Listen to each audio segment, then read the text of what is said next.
اللهم صل على سيدنا ومولانا محمد صاحب التاج والمعراج والبراق والعلم، دافع البلاء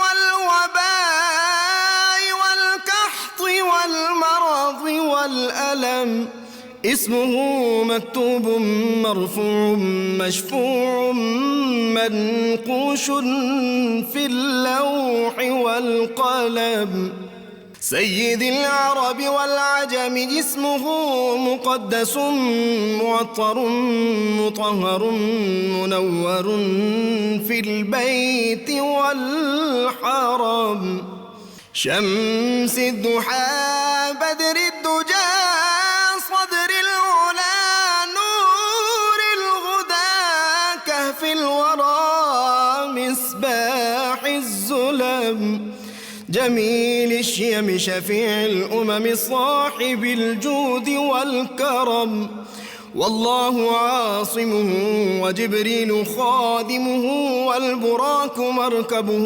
والمعراج سفره، وفوق سدرة المنتهى مقامه، وقاب قوسين مطلوبه والمطلوب مقصوده والمقصود موجود، سيد المرسلين خاتم النبيين شفيع المذنبين أنيس الغريبين رحمة للعالمين، راحة العاشقين مراد المشتاقين شمس العارفين سراج السالكين مصباح المقربين، محب الفقراء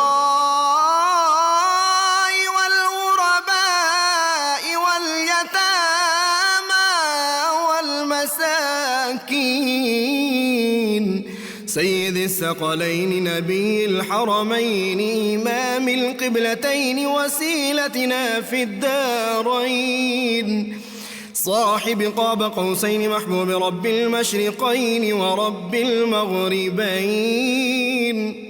جد الحسن والحسين مولانا ومولى الثقلين، سيدنا أبي القاسم محمد بن عبد الله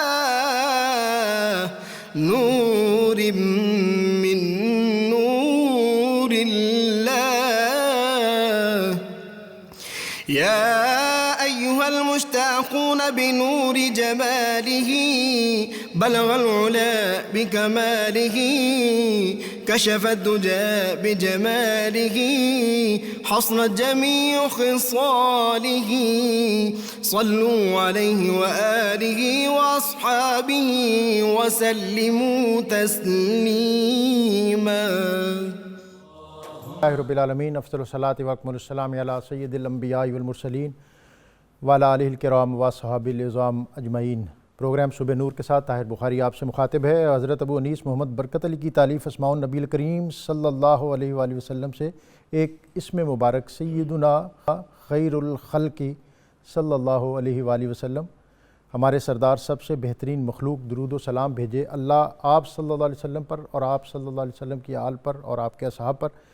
سیدنا عبداللہ ابن عمر رضی اللہ تعالیٰ عنہما سے روایت ہے کہ حضور نبی کریم صلی اللہ علیہ وسلم نے ارشاد فرمایا، اللہ تعالیٰ نے مخلوق کو پیدا فرمایا تو اس میں سب سے بہترین تخلیق حضرت آدم علیہ السلام کی فرمائی۔ پھر حضرت جبریل علیہ السلام کو حکم ارشاد فرمایا، میری اس مخلوق کو دو حصوں یعنی عرب و عجم میں تقسیم کر دو۔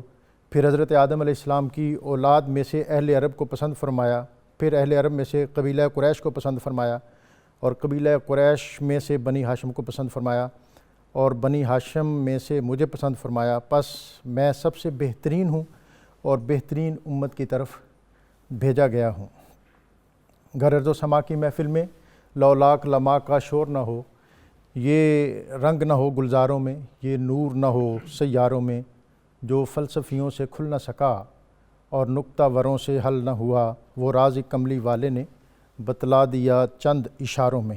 آج یقیناً دنیا کے فلسفی اور سائنسدان اور ریفارمر اس امر پر حیران ہیں کہ عرب کے بادیہ نشین اور اس عظیم المرتبت ہستی نے 1400 سال پہلے دنیا کو جو اصول عطا کیے تھے، آج اس کی حقانیت اور صداقت کی طرف ساری دنیا بڑھ رہی ہے، اور آپ کے جو فرمائے ہوئے عطا کردہ فرامین تھے وَيُحِلُّ لَهُمُ الطَّيِّبَاتِ وَيُحَرِّمُ عَلَيْهِمُ الْخَبَائِثَ وَيَضَعُ عَنْهُمْ إِصْرَهُمْ وَالْأَغْلَالَ الَّتِي كَانَتْ عَلَيْهِمْ، یعنی وہ جو پاک چیزوں کو تمہارے لیے حلال کرتا ہے اور ناپاک چیزوں کو تمہارے لیے حرام کرتا ہے، جائز اور ناجائز کی جو حدود، حلال اور حرام کی جو حد بندی آج سے 1400 سال قبل نبی اکرم رسول محتشم صلی اللہ علیہ وآلہ وسلم نے فرمائی تھی، آج صدیاں گزرنے کے بعد اس کی افادیت، اہمیت اور حقانیت دنیا پر مسلم ہو رہی ہے، اور دنیا کو اپنی بستیوں میں سکون کے لیے، اطمینان کے لیے، راحت کے لیے، شفا کے لیے صرف اور صرف اسی نسخہ شفا اور نسخہ وفا کی طرف بڑھنا ہوگا جو نبی اکرم رسول محتشم صلی اللہ علیہ وآلہ وسلم نے آج سے 1400 سال قبل دنیا کو عطا کیا تھا۔ نبی اکرم رسول محتشم صلی اللہ علیہ وآلہ وسلم آپ دنیا میں تشریف فرما ہوئے، تو آپ کے دنیا میں تشریف فرما ہونے کے بعد آپ کائنات کا اور انسانیت کا آپ نے جو روڈ میپ مقرر کیا، اس کے لیے آپ نے باقاعدہ اپنی امت کے مختلف طبقات کو ذمہ داریاں تفویض کیں، اور انہی ذمہ داریوں میں سے ایک اہم ترین ذمہ داری کتاب و سنت سے احکامات جو ہیں وہ کشید کرنے کی ہے۔ حضرت داتا گنج بخش رحمۃ اللہ علیہ آپ کشف المحجوب میں فرماتے ہیں کہ میں حضرت بلال کے مزار پر ملک شام میں استراحت پذیر تھا کہ میں نے خواب میں خود کو صحن کعبہ میں دیکھا، اور پھر میں نے دیکھا کہ باب شیبہ سے نبی اکرم رسول محتشم صلی اللہ علیہ وآلہ وسلم تشریف لا رہے ہیں، اور آپ کے پہلو میں آپ نے اپنی گود میں، اپنی باہوں میں ایک سفید ریش بزرگ کو بچوں کی طرح اٹھایا ہوا ہے۔ میرے دل میں خیال آیا کہ یہ معاملہ کیا ہے اور ماجرا کیا ہے، اور ساتھ ہی حضرت داتا گنج بخش فرماتے ہیں کہ میں یہ منظر اور حسین مظہر دیکھ کر آگے لپکا اور نبی اکرم صلی اللہ علیہ وسلم کے قدموں کو بوسہ دیا، آپ کے ہاتھ چومے۔ نبی اکرم رسول محتشم صلی اللہ علیہ وسلم نے فرمایا کہ اے علی بن عثمان، تمہارے دل میں جو خیال گزرا ہے وہ میں نے اپنی رسالت اور اپنے علم کی بنیاد پر جان لیا ہے۔ سن، یہ جو میرے پہلو میں، میرے ہاتھوں میں، میری گود میں جو شخصیت ہے، یہ تیری اور تیرے علاقے اور تیرے خطے کے لوگوں کی امام ہے، یعنی امام ابو حنیفہ۔ حضرت داتا گنج بخش رحمۃ اللہ علیہ فرماتے ہیں کہ مجھے اطمینان ہوا یہ سن کر کہ گویا جس علاقے کی طرف میں جاؤں گا یا جس علاقے سے میرا تعلق ہے وہ لوگ صراط مستقیم پر ہوں گے۔ اور پھر اس کے ساتھ ہی آپ نے حضرت داتا گنج بخش کہتے ہیں کہ مجھے اس کے ساتھ ہی ایک دوسرا یہ بھی اطمینان ہوا کہ میرا امام اعظم ابو حنیفہ یہ اپنی صفات کے ساتھ فانی ہیں، اور نبی اکرم صلی اللہ علیہ وسلم نے آپ کو اٹھایا ہوا ہے اور آپ اٹھا کے لے کے چل رہے ہیں۔ اس کا مطلب اور مفہوم یہ تھا کہ آپ نبی اکرم صلی اللہ علیہ وسلم کے علم، حکمت، دانش اس کے سبب باقی ہیں۔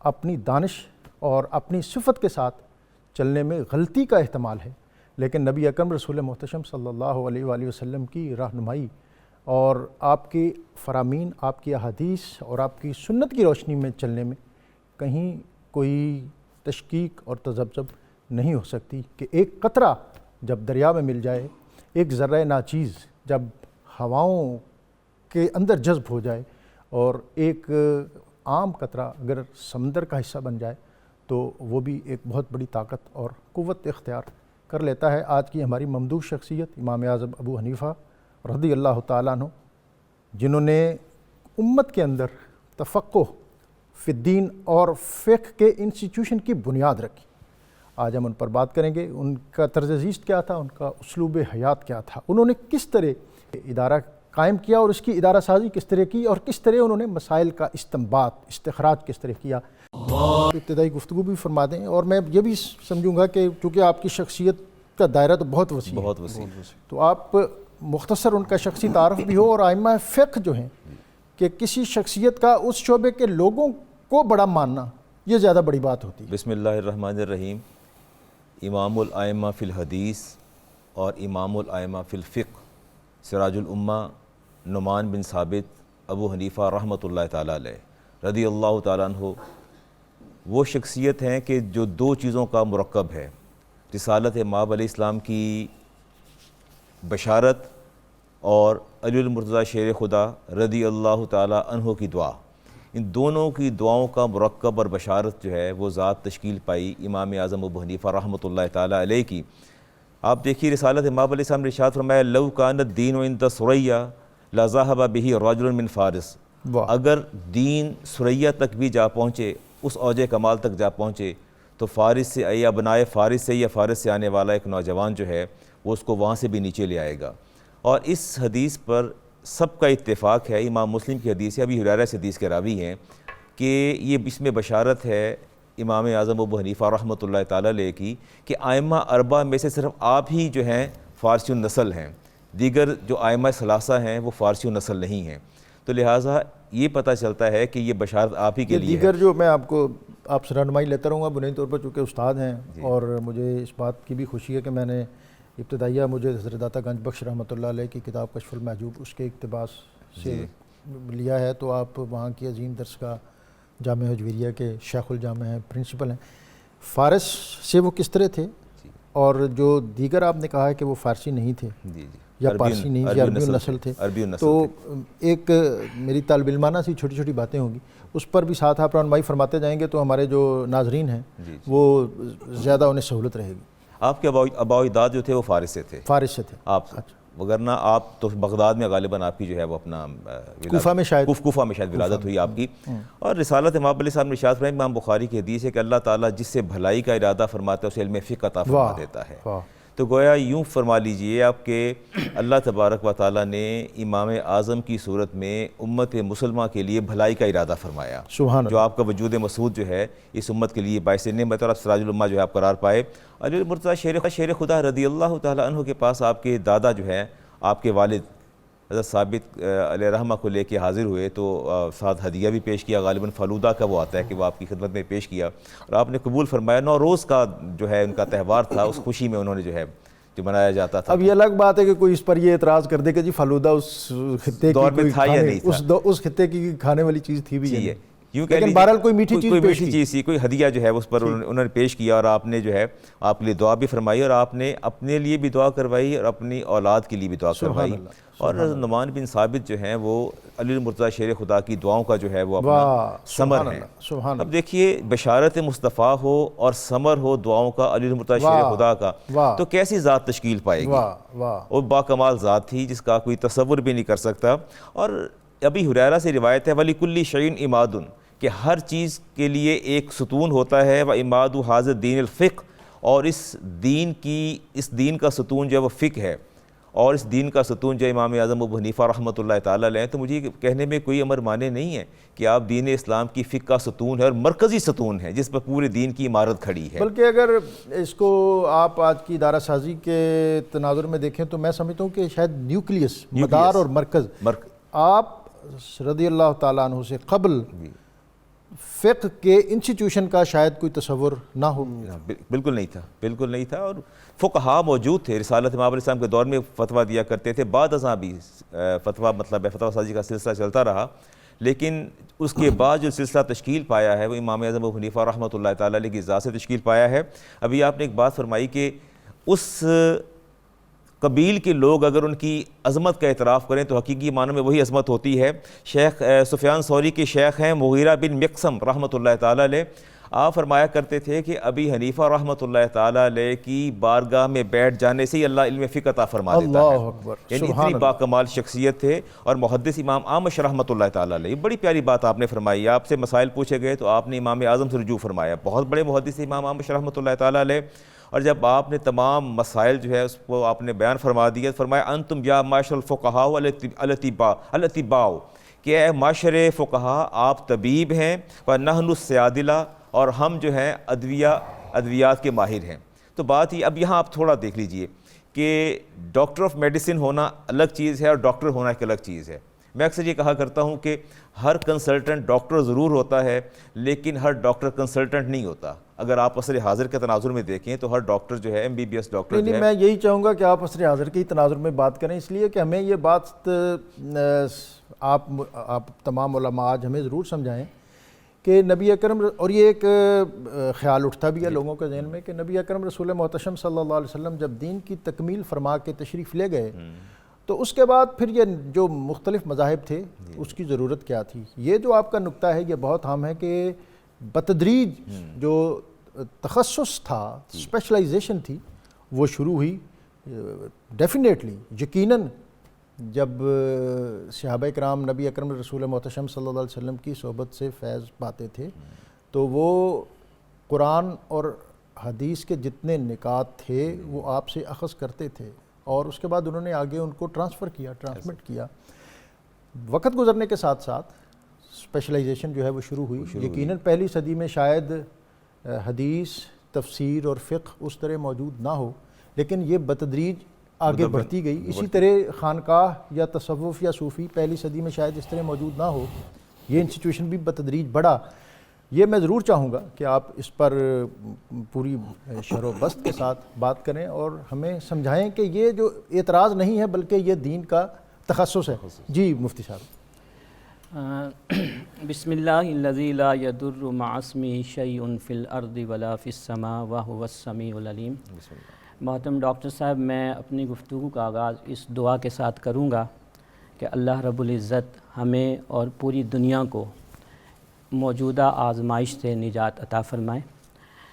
حضرت امام اعظم ابو حنیفہ رحمۃ اللہ تعالی علیہ کی شخصیت، جیسا کہ آپ نے شروع میں ایک سوال میں پوچھا بھی، کہ ان کا اعتراف وہ لوگ بھی کیا کرتے تھے کہ جو ان کے فقہ سے تعلق نہیں رکھتے، کسی دیگر فقہ سے ان کا تعلق رہا. اس حوالے سے حضرت محمد بن احمد امام ذہبی شافعی رحمۃ اللہ تعالی علیہ کا ایک قول میں پیش کرنا چاہوں گا، جس سے یہ اندازہ ہوگا کہ امام اعظم کا مقام و مرتبہ کیا تھا.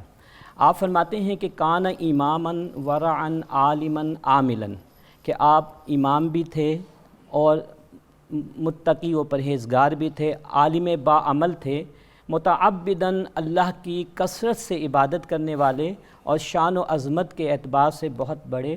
اور آپ کی شان یہ بھی تھی کہ لا یقبل جوائز السلطان بل یتجر و یکتسب، آپ کسی بادشاہ کے کسی تحفے کو قبول نہیں کرتے بلکہ خود تجارت کرتے اور اپنے لیے کمایا کرتے تھے. قرآن مجید کی ایک آیت کریمہ ہے، ان الذین آمنوا وعملوا الصالحات سیجعل لهم الرحمن ودا، کہ بے شک وہ لوگ جو ایمان لائیں اور جنہوں نے نیک اعمال کیے، ان قریب رحمان یعنی اللہ رب العزت ان کو مقام محبوبیت پر فائز فرمائے گا. علماء مفسرین و محدثین فرماتے ہیں کہ صحابہ کرام علیہم رضوان اور اہل بیت اطہار کی جماعت کے بعد تاریخ اسلام میں دو شخصیات ایسی ہیں کہ جن کو اللہ تعالیٰ نے بیک وقت مقام محبوبیت اور مقبولیت پر سرفراز فرمایا. ان میں پہلے حضرت امام اعظم ابو حنیفہ رحمۃ اللہ علیہ اور دوسرے حضرت حضور غوث پاک رحمۃ اللہ علیہ. سبحان اللہ. نبی کریم صلی اللہ علیہ وسلم کی بشارت کے یہ اولین مصداق ہے جن کا ذکر علامہ صاحب نے فرمایا. ایک اور حدیث مبارک ملتی ہے جو مسند بزاز کے اندر ہے کہ جس میں اللہ کے رسول صلی اللہ علیہ وسلم نے فرمایا کہ ترفع زینت الدنیا سنت 25 100، کہ 150 ہجری میں دنیا کی زینت اٹھا لی جائے گی. علماء محدثین فرماتے ہیں کہ اس حدیث مبارک کے مصداق بھی امام اعظم ابو حنیفہ رحمۃ اللہ تعالی علیہ ہے، کیونکہ ان کی وفات 150 ہجری میں ہوئی. اسی طرح ان کے استاد امام اعمش، جن کا ایک قول تو ابھی آپ نے سنا، ایک اور بھی ہے کہ یجب علی اہل الاسلام ان یدعو اللہ لابی حنیفہ لحفظہ علیہم السنہ والفقہ، کہ اہل اسلام پر یہ واجب ہے، ضروری ہے کہ وہ اللہ کی بارگاہ میں ابو حنیفہ کے لیے دعا کریں، کیونکہ انہوں نے امت کے لیے رسول اللہ صلی اللہ علیہ وسلم کی سنت اور فقہ کو محفوظ فرمایا. سبحان اللہ. امام اعظم ابو حنیفہ رحمۃ اللہ علیہ کی فقہ کو اس اعتبار سے بھی دیگر جو فقہ ہے، فقہ اسلامی ہیں اور فقہا ہیں، ان میں انفرادیت حاصل. آپ نے شورائی نظام کو سب سے پہلے جو ہے متعارف کروایا. سب سے پہلے تو آپ نہیں کہہ سکتے، جی لیکن سب سے پہلے تو نہیں کہہ سکتے اس لیے کہ اسلام کا جو اوائل دور ہے. میں نے آپ کو عرض کیا کہ میں نے بالکل درست کہا ہے. میں نے فقہاء کرام کے اعتبار سے بات کی. ابھی گفتگو اس انسٹیٹیوشن میں ایک آپ نے اپنی کونسل بنائی علماء کی. جی فقہاء کرام کے اعتبار سے, کیونکہ جملے میں یہ تو فقہاء کرام جتنے بھی امام مالک ہیں, امام احمد بن حنبل ہیں, امام شافعی, ان کے ویسے تو رسول اللہ صلی اللہ علیہ وسلم کو خود رب کائنات نے حکم ارشاد فرمایا کہ وشاورہم فی الامر, کہ اپنے معاملات میں جو ہے صحابہ کرام سے مشاورت کر لیا کرے. اور یہ رسول اللہ صلی اللہ علیہ وسلم کی فقہ اسلامی کے اندر آپ نے شورائی نظام کو آپ درست فرما رہے ہیں کہ ادارہ سازی جو ہے یہ بہت مشکل کام ہے. یہ اس قدر جدت کے باوجود آج کے دور میں بھی مشکل ہے. مفتی صاحب, میں آپ کی سوانے میں پڑھ رہا تھا کہ آپ اپنے والد کے ساتھ, آپ کی ولادت جیسا ابھی بتایا بدر صاحب نے 80 ہجری میں ہوئی اور آپ 96 ہجری میں مکہ مکرمہ میں اور حرمین شریفین میں حاضر ہوئے. اور کہتے ہیں میں مدینہ منورہ میں مسجد نبوی میں دیکھا تو ایک حلقہ بنا ہوا تھا, بہت علمی حلقہ. تو میں نے اپنے والد سے کہا کہ مجھے مسجد حرام نے کہ یہ مجھے اس حلقے میں لے جائیں, یہ حلقہ کس چیز کا ہے؟ تو میرے والد نے کہا کہ یہ عبداللہ بن حارث عبداللہ, اور یہ حدیث شریف پڑھا رہے ہیں. اور کہتے ہیں میں جب قریب گیا تو میں نے سنا کہ وہ حدیث پڑھا رہے تھے جس کا مفہوم یہ تھا کہ جس کسی نے دین میں تفقہ حاصل کیا خدا تعالیٰ اسے رزق کی فکر سے اس طرح آزاد کر دے گا کہ اس کے وہم و گمان میں بھی نہیں ہوگا. یعنی اوائل دور میں آپ کا جو شعبہ تھا وہ حدیث تھا, اور اس کے ساتھ داتا صاحب نے آپ کو امام طریقت لکھا, اور الٹیمیٹلی آپ نے جو خدمت سر انجام دی وہ فقہ کے اندر ہے. اور جیسا ہمارے اسکالر اس امر پر اپنی بنیاد باندھ چکے ہیں کہ فقہ کا جو انسٹیٹیوشن ہے, یہ جو ادارہ ہے, اس کا جو بنیادی پلر ہیں وہ حضرت امام اعظم ہیں. اس دور میں کس طرح ایک محدث جو ہے وہ ایک فقیہ بنا, اور انہوں نے تصوف کو بھی چھوڑا, قدرے حدیث کو بھی چھوڑا, اور فقہ کا ادارہ جو ہے یہ شعبہ ہے اس کو اختیار کیا. بسم اللہ والصلاة والسلام علی رسول اللہ. قبلہ ڈاکٹر صاحب, آج ہم امام اعظم ابو حنیفہ رضی اللہ تعالیٰ عنہ کی سوانح حیات پہ گفتگو کرنے کے لیے یہاں موجود ہیں. آپ کا جو سب سے پہلا وصف بیان ہوتا ہے امام اعظم, سب سے پہلے اس کی وضاحت کرنا بہت ضروری ہے, کیونکہ جب ہم اس دور میں رہ رہے ہیں جس میں کرونا جیسی جسمانی بیماریوں کے ساتھ ساتھ عقیدے کی بے شمار بیماریاں موجود ہیں, جب امام اعظم کا لفظ بولا جاتا ہے تو فوری طور پر ذہنوں میں جو صحبت سے خالی ہوتے ہیں یہ خیال آتا ہے کہ امام اعظم تو رسول اللہ صلی اللہ تعالیٰ علیہ وسلم. تو لفظ اپنی حدود و قیود کے پابند ہوتے ہیں. اللہ تعالیٰ نے قرآن مجید میں عمران کی بیوی کا ذکر کرتے ہوئے یہ بات ارشاد فرمائی کہ انہوں نے نظر مانی, انی نظرت لک ما فی بطنی محررا فتقبل منی. اللہ تعالیٰ نے ان کی نظر کے بدلے میں ان کو لڑکی عطا فرمائی. تو پوچھا یا اللہ یہ تو لڑکی ہے؟ اللہ فرمایا واللہ اعلم بما وضعت, میں زیادہ بہتر جانتا ہوں آپ نے کیا جنم دیا. لیس الذکر کالانثی, فرمایا اس لڑکی کی مثل کوئی لڑکا نہیں ہے. اب یہ اس گھر میں بات ہو رہی ہے جس میں نبی اللہ موجود ہے. سبحان اللہ. تو یہاں یہ لفظ اپنی حدود و قیود میں رہیں گے کہ جو لڑکا آپ نے مانگا تھا نا, یہ لڑکی اس لڑکے سے اعلیٰ ہے, نہ کہ سب لڑکوں سے. تو جب امام اعظم ابو حنیفہ کے لیے امام اعظم کا لفظ بولا جاتا ہے تو اس سے مراد آپ کے دور کے وہ سارے ائمہ جو آپ کے اساتذہ نہیں ہیں, اور آپ کے بعد آنے تک والے قیامت تک کے جتنے فقہا ہیں, محدثین ہیں, وہ سب آپ کے شاگرد ہیں. اور امام شافعی نے تو یہاں تک کہہ دیا کہ ساری دنیا کے لوگ امام اعظم ابو حنیفہ رضی اللہ تعالیٰ عنہ کی عیال ہیں. اور یہاں عیال سے مراد اولاد نہیں لی گئی, بلکہ یہاں عیال سے مراد یہ معنی لیا گیا کہ عیال اپنے سرپرست کی محتاج ہوتی ہے. تو ساری دنیا کے لوگ امام اعظم ابو حنیفہ رضی اللہ تعالیٰ عنہ کے فقہ میں محتاج ہیں.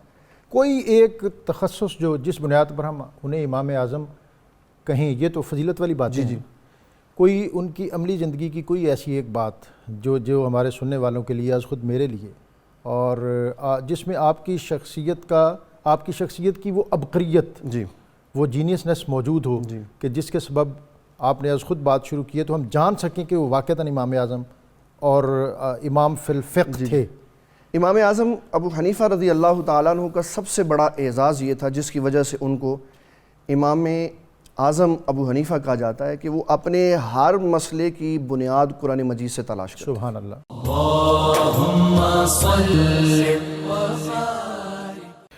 علامہ صاحب، ائمہ اہل بیت کے حوالے سے آپ نے ابتدائی گفتگو کی کہ آپ کو وہ عہد میسر آیا جس میں حضرت امام اعظم ابو حنیفہ حضرت علی المرتضیٰ کے گھرانے کے ساتھ آپ کی نسبت تھی، پھر ہم امام جعفر صادق اور پھر امام موسیٰ کاظم کے ساتھ، اور آپ نے جو اکتساب علم کیا اور جو روحانی مدارج طے کیے، وہ بھی ہمیں یہی محسوس ہوتا ہے کہ شاید اس دور میں آپ کو اس نوعیت کی اولوالعزم شخصیات میسر تھیں اور ان کے ساتھ ایک بڑا قریبی تعلق تھا. اس پر آپ ہمیں رہنمائی فرمائیے. ڈاکٹر صاحب، یہ بات بڑی ہی روح افزا ہے کہ امام اعظم ابو حنیفہ رحمۃ اللہ تعالیٰ علیہ کو 9 ائمہ اکابر ائمہ اہل بیت طہار سے براہ راست فیض حاصل شرف آپ کو میسر آیا، آپ نے براہ راست ان سے فیض حاصل کیا، آپ کو موقع ملا. اچھا، معاندین اور حاسدین ہر دور میں ہوتے ہیں. امام بات ہے یہ ابو جعفر محمد الباقر رضی اللہ تعالیٰ عنہ کے کان میں کسی نے یہ بات ڈالی کہ امام اعظم ابو حنیفہ رحمۃ اللہ تعالیٰ علیہ جو ہے وہ قیاس کو جو ہے وہ پریفر کرتے ہیں حدیث پر. یہ قیاس کیا ہے؟ قیاس جو ہے سب سے پہلے مسئلے کو ڈھونڈا جاتا ہے قرآن کریم میں، قرآن کریم کے بعد پھر اس کو دیکھا جاتا ہے احادیث نبویہ میں علیہ السلام میں، اس کے بعد دیکھا جاتا ہے آثار صحابہ میں. آثار صحابہ نہ میسر آئیں، وہاں سے بھی یہ بات مسئلہ کہ حل نہ ہو تو پھر اپنے سوچ اور فکر جو قرآن و سنت سے متصادم، یعنی شریعت اسلامی جو ہے اس کے جو بنیادی ماخذ ہیں وہ 4 ہیں. ہاں، ان چاروں میں سے یعنی قیاس، قرآن، حدیث اور سنت اور آثار صحابہ، اجتہاد اور پھر قیاس. ہمارے جو فقہا ہیں ان کا جو سارا دائرہ فکر و عمل ہے ان چاروں کے اندر، وہ ان چاروں کے اندر، لیکن جو ان کا خاص فیلڈ ہے جی وہ قیاس ہے کہ ایک مسئلے کو بنیاد بنا کر پھر اس سے مسائل اور ان کا استنباط کر لینا. اچھا، آپ نے امام اعظم ابو حنیفہ علیہ رحمہ کو بلایا، امام محمد الباقر نے فرمایا انت الذی خالفت احادیث جدی بالقیاس، فرمایا کیا آپ ہی وہ شخص ہیں جو میرے جد امجد کی حدیث کو جو ہے ان پر قیاس کو جو پریفر کرتے ہیں، ترجیح دیتے ہیں. آپ نے عرض کیا کہ اگر اجازت ہو تو میں بیٹھ جاؤں اور آپ سے کچھ عرض کر سکوں. پھر آپ نے کچھ سوالات کیے، یہ بات بڑی دلچسپ ہے، سبحان اللہ، اور ہے تو بہت تفصیل سے لیکن میں اختصار سے بیان کرتا ہوں. آپ نے عرض کیا کہ آپ یہ فرما دیجئے کہ الرجل اضعف ام المرأة، کہ مرد ضعیف ہے، کمزور ہے، یا عورت کمزور ہے. امام صاحب نے فرمایا کہ ظاہر ہے عورت کمزور ہے، ضعیف ہے. تو فرمایا آپ کے نانا جان نے اور میرے رب نے جو ہے عورت کا میراث میں حصہ نصف رکھا ہے اور مرد کا جو اس کے مقابلے میں پورا ہے. تو اگر میں قیاس کرتا تو کمزور کو جو ہے وہ پورا حصہ دیتا اور جو ہے اپنا جو قوی ہے اس کو نصف کرتا. لیکن میں بھی وہی بات کہتا ہوں جو آپ کی جد امجد نے فرمائی ہے، میں اس کے خلاف نہیں جاتا. اگلی بات آپ نے فرمائی کہ نماز افضل ہے یا روزہ افضل ہے. تو آپ نے نماز افضل ہے، اس میں تو کوئی شک نہیں. تو فرمایا کہ اگر میں قیاس کرتا تو میں خواتین کو مخصوص ایام کے اندر نماز کی قضا کی بات بھی کرتا، جبکہ وہ روزہ جو ہے قضا کرتی ہیں، نماز قضا نہیں کرتی. میں وہی بات کہتا ہوں جو آپ کی جد امجد نے فرمائی یا اپنا اللہ تبارک و تعالیٰ نے فرمائی، اس کے علاوہ میں بات نہیں کرتا. امام صاحب اٹھے، بغل گیر ہوئے، امام محمد الباقر اللہ تعالیٰ نے آپ بغل گیر ہوئے، سینے سے لگایا، بوسہ دیا اور فرمایا کہ اللہ نے آپ کو بے پناہ اجتہادی صلاحیت عطا فرمائی ہے. میں آپ کی اس فقیہی بصیرت کا میں قائل ہوں. اللہ، آپ نے وقت کے قلت کے سبب تیسری ایک بات بھی تھی اس کو چھوڑا. اور ایک جو ملاقات حضرت امام موسیٰ کاظم سے ہے تو انہوں نے دیکھا کہ امام صاحب کو اس سے پہلے ان کی ملاقات نہیں تھی. تو آپ نے کہا کہ آپ ہی نعمان بن ثابت ہو جنہیں لوگ امام اعظم کہتے تھے. آپ نے فرمایا ہاں، لیکن آپ نے کس طرح پہچان لیا؟ تو آپ نے کہا کہ سیماہم فی وجوہہم من اثر السجود، آپ کی پیشانی سے حویدہ ہونے والا نور جو ہے وہ آپ کی علمی بصیرت اور فقاہت اس کا ثبوت دے رہا ہے. مفتی صاحب، میں چاہوں گا کہ یہ مجھے بات تھوڑی سمجھا دیں کہ فقہ جو ہے اور مذاہب فقہ جو ہیں ان کی پیروی کرنا ضروری کیوں ہے؟ اور پھر ہم جب یہ کہتے ہیں کہ فلاں بڑا امام فلاں کے پیچھے نماز پڑھ لیتا تھا، حضرت امام شافعی جو ہیں وہ امام حنبل کے ہاں، امام حنبل امام شافعی کے ہاں، اور ان کے آپس میں آنا جانا تھا، تعلق تھا. آج ہم کہتے ہیں کہ ایک فقہ کا ماننے والا دوسرے فقہ سے اکتساب فیض یا اکتساب علم نہیں کر سکتا. تو پہلی بات تو یہ کہ فقہ کی تقلید کیوں ضروری ہے، اور دوسرا یہ ہے کہ کیا ایک چیز مجھے یہاں اچھی لگتی ہے میں یہاں سے لے لوں، ایک امام شافعی سے اچھی لگتی ہے ملتی ہے وہاں سے لے لوں، کیا ایسا ہو سکتا ہے یا ایسا نہیں ہو سکتا؟ اور اگر نہیں ہو سکتا تو کیوں نہیں ہو سکتا؟ پہلی بات تو یہ ہے کہ جو امام اعظم ابو حنیفہ کے علاوہ دیگر فقہا ہیں ان سے اکتساب علم اور اکتساب فیض سے کہیں منع نہیں کیا گیا۔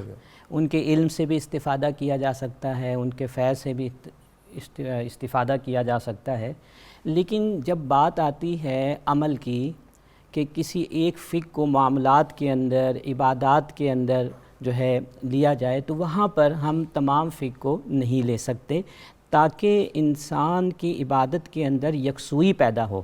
جیسا کہ آپ نے فرمایا کہ کسی معاملے میں کسی کی فقہ کو لے لیا جائے، کسی تو اس طرح پھر انسان جو ہے وہ فقہ کے پیچھے نہیں چل رہا ہوگا، وہ اپنی خواہشات کے پیچھے چلنا لگے گا۔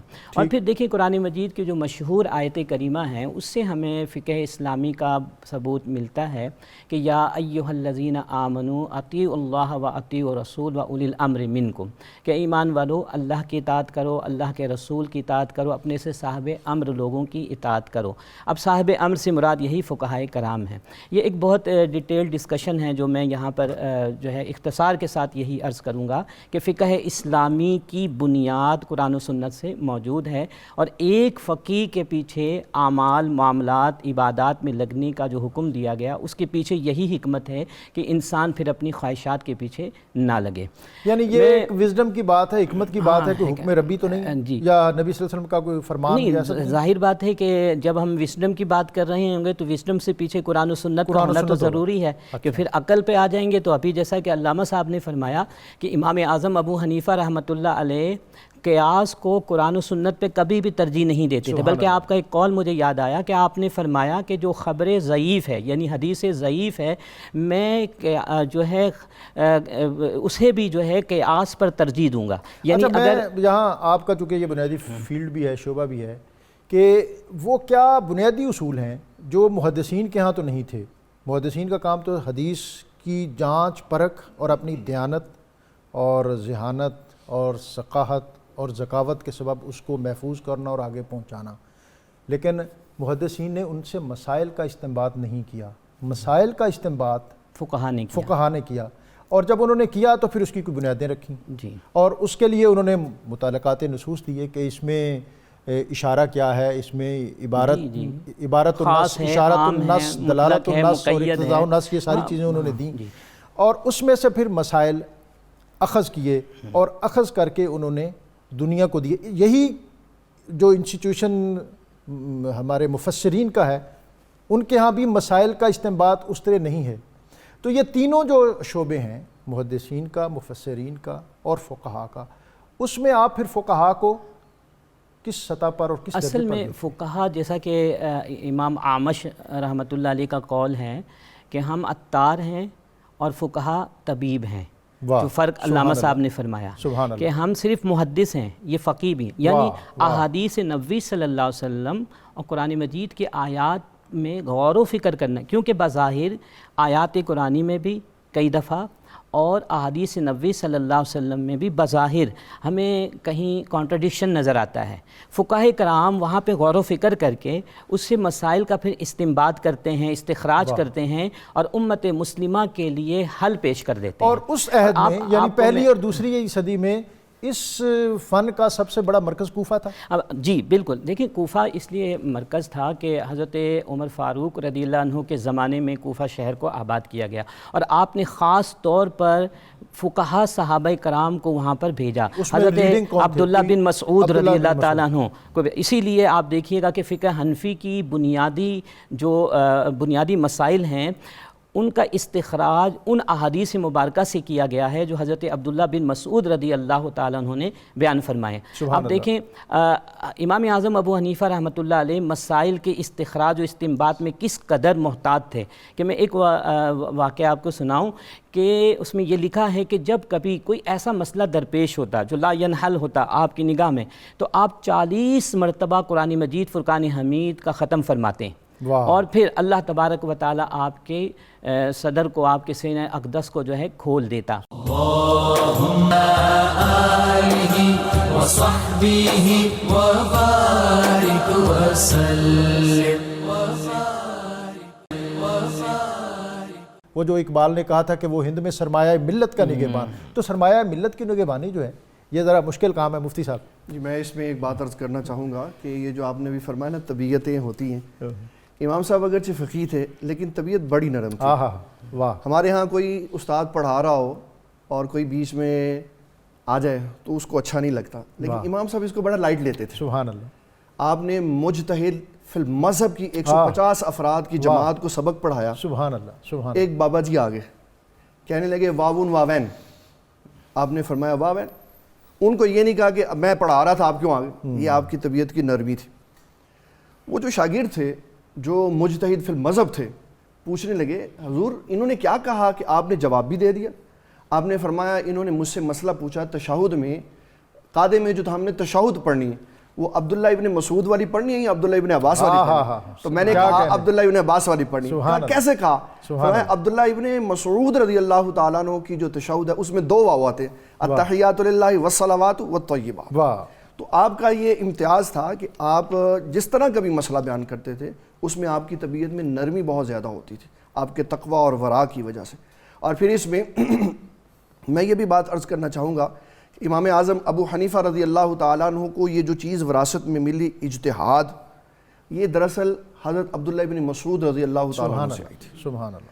سبحان اللہ. مجتہد وہ ہوتا ہے, یعنی میں آپ کی بات کو سمجھنے کے لیے 2 چیزیں, عبداللہ ابن مسعود سے ایک تو چیز مل گئی, اور پھر جو فیضان ہے وہ باب مدینۃ العلم سے, یعنی حضرت علی المرتضیٰ کے گھرانے کے ساتھ بالکل آپ کا جو تمسک اور تعلق, اور حضرت عبداللہ ابن مسعود. اور کوفہ جو ہے یہ از خود اس میں بدری صحابہ بھی تھے, اور پھر بہت سے صحابہ تو ایسے تھے جو بیت رضوان والے تھے. جناب خاندان نبوت صلی اللہ تعالیٰ علیہ وسلم سے تو آپ کا تعلق اتنا گہرا تھا, آپ نے فرمایا اگر میں امام جعفر صادق کی خدمت میں 2 سال نہ رہتا تو ہلاک ہو جاتا. اللہ اکبر. تو یہ دونوں فیضان ہیں. اور یہ جو اجتہاد ہے یہ اصل میں بنیادی طور پر ایک تو مسائل کا استنباط ہے, اور دوسرا یہ وضاحت کرنا ہے کہ 2 احادیثیں آ گئی ہیں تو ان میں سے ہم نے کون سی پر عمل کرنا. سبحان اللہ. یہ سارا آپ کو حضرت عبداللہ ابن مسعود سے ملا. سبحان. اور پھر آپ حضرت عبداللہ ابن مسعود رضی اللہ تعالیٰ عنہ کی عظمت و شان سنایا کرتے تھے کہ حضرت عبداللہ ابن مسعود آپ فقیہ بھی تھے اور محدث بھی تھے. ابو ہریرہ رضی اللہ تعالیٰ عنہ محدث تھے, فقیہ نہیں تھے. تو آپ نے ایک دن اونٹ کا گوشت کھانے کے بعد وضو کیا. عبداللہ ابن مسعود رضی اللہ تعالیٰ عنہ نے پوچھا آپ نے وضو کیوں کیا؟ کہا حضور صلی اللہ تعالیٰ علیہ وسلم نے فرمایا آگ پہ پکی ہوئی شے کا استعمال کرو تو وضو کرو. فرمایا نہیں, اس وضو سے مراد وضو نہیں ہے بلکہ اس سے مراد کلی ہے. پھر آپ نے ایک اور حدیث کے سمجھانے کے لیے ایک عقلی بات کی. فرمایا ابو ہریرہ رضی اللہ عنہ اگر آپ گرم پانی سے وضو کریں گے تو پھر کیا کریں؟ پھر اس کا مطلب آپ دوبارہ وضو کریں. تو یہ 2 احادیث کے درمیان فیصلہ کرنے کا. اور مولا علی قاری رحمۃ اللہ علیہ نے آپ کی عظمت و شان کے بارے میں جو بات کی وہ سب سے آخری بات تھی. سبحان اللہ. آپ نے فرمایا جب لوگ جنت میں چلے جائیں گے تو وہاں 1,24,000 کم و بیش انبیاء کی امتیں اور رسول اللہ صلی اللہ تعالیٰ علیہ وسلم کی امت کھڑی ہوگی, تو ان کی صفیں 120 ہوں گی, اور 2/3 حصہ ہوگا حضور صلی اللہ تعالیٰ علیہ وسلم کی امت کا. 80 مسلمانوں کی حضور پاک کی امت کی صفیں ہوں گی اور 20 باقی انبیاء کی.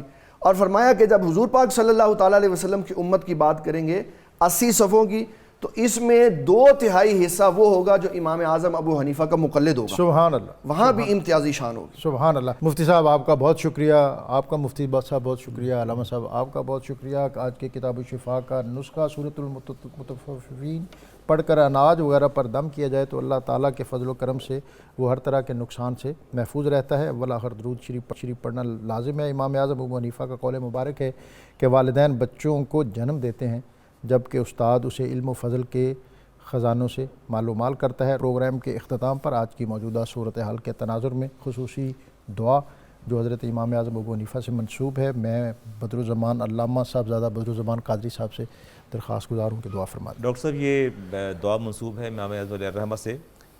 پاک ہے وہ ذات جو عبدالآباد سے ہے, پاک ہے وہ جو اکیلا ہے, پاک ہے جو تنہا ہے اور بے نیاز ہے, پاک ہے جو آسمانوں کو بغیر ستون کے بلند کرنے والا ہے, نہ اس نے کسی کو جنا اور نہ ہی کوئی اس کا ہمسر ہے. آپ 100 مرتبہ امام اعظم علیہ الرحمہ رات کو یہ دعا مانگ کے سویا کرتے تھے, 100 مرتبہ, اس کے بغیر آپ سویا نہیں کرتے تھے. آئیے مل کے دعا کرتے ہیں. اللہم صلی علی سیدنا و مولانا محمد وعلی آلہ و اصحابہ سیدنا و مولانا محمد وبارک وسلم علیہ. اے ہمارے پروردگار عالم، ہم امام اعظم ابو حنیفہ رحمۃ اللہ تعالیٰ علیہ کی ذات پاک کے وسیلے سے اور ان کی تیری بارگاہ میں کی جانے والی دعاؤں اور بالخصوص اس مذکورہ دعا کے وسیلے سے کرونا وائرس کی اس وبا کو دور فرما دے یا اللہ، ہم سے دور فرما دے، اور جو اس مرض میں مبتلا ہو چکے ہیں یا اللہ ان کی شفائے کامل عطا فرما دے۔ اے پروردگار عالم، ہم تمام بیماریوں خصوصاً کرونا وائرس سے تیری پناہ چاہتے ہیں۔ اے اللہ ہمارے والدین کو محفوظ فرما لے، اے اللہ ہماری ازواج کو محفوظ فرما لے، اے اللہ ہمارے بچوں، بہن بھائیوں اور دوست احباب کو محفوظ فرما لے، یا اللہ ملک پاکستان کو محفوظ فرما لے، یا اللہ عالم اسلام کو محفوظ فرما لے، اور تمام دنیا کے انسانوں کو نبی کریم علیہ السلام کے صدقے سے یا اللہ محفوظ فرما لے، آمین یا رب العالمین۔ صلی اللہ علیہ وسلم اجمعین برحمتک ارحم الراحمین۔